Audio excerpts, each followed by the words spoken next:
ఆకలితో ఉన్న వారి ఆకలి తీర్చడమే నిజమైన సంతోషమని డొక్కా సీతమ్మ చారిటబుల్ ట్రస్ట్ వ్యవస్థాపక అధ్యక్షులు ఆవుటపల్లి విజయ్ కుమారి అన్నారు. గత ఏడాదిన్నరగా ప్రతి నెలలో ఒకరోజు ఇలా పేదలకు ఆహారం అందజేస్తున్నట్లు చెప్పారు.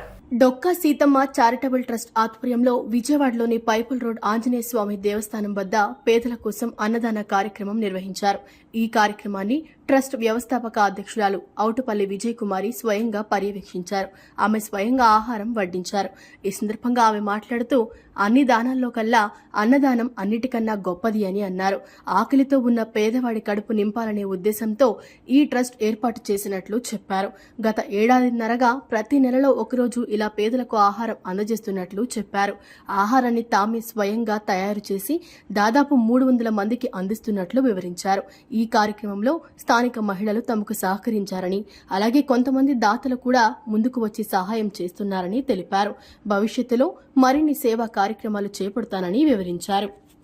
అందరికీ నమస్కారం అండి. మేము డొక్కా సీతమ్మ చారిటబుల్ ట్రస్ట్ అనేది 1 సంవత్సరం క్రితం స్టార్ట్ చేశాము.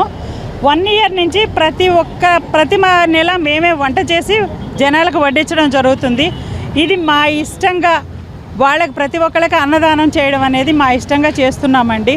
దాన్ని కూడా ప్రజలు కూడా ఎంతో చక్కగా తింటున్నారు. మేము చేసిన విధానానికి దాదాపు 300 పైన జనం ఉంటారండి. ప్రతి నెలను అందరికీ అన్నదానం మేమే స్వయంగా వడ్డించడం జరుగుతుంది. ప్రతి నెల 5-6 తారీఖుల్లో ఈ కార్యక్రమం జరుగుతుంది. 300 మందికి మేము స్వయంగా వండి వార్చి పెడతాము. టేస్ట్గా అందరూ వచ్చి తిని చాలా సంతోషంగా ఒక్కరోజు చాలా ఆనందపడుతున్నారు. అది చూసి మాకు చాలా ఆనందంగా ఉంటుంది. కార్మికులు ఇవాళ భోజనం చేయాలంటే రోజుకి 100 రూపాయలు అవుద్ది. ఇవాళ కార్మికుడు భోజనం చేయాలంటే రోజుకి 100 రూపాయలు అవుతుంది. అలాంటిది అనకూడదు, కానీ మనకి ఫ్రీగా భోజనం పెడుతున్నారు. టాపీ పనులే కానీ ఏ కార్మికుడైనా ఇక్కడ ఫ్రీగా భోజనం చేస్తున్నాడు, ఆటో డ్రైవర్తో సహా.